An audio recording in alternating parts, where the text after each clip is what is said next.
माफ गर ल,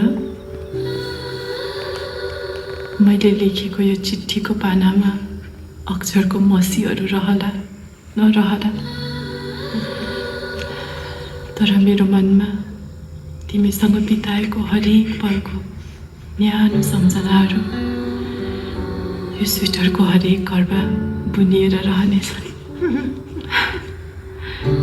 कस्तो देखिन्छ होला नि तिमीले यो स्वेटर लाउँदा?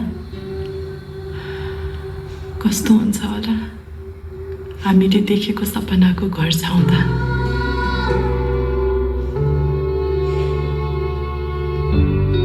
तिमी बिना तिमी हुनु नछोएरै हरदम छुनु, भेटिरहनु नपर्खेर रुझाइरहनु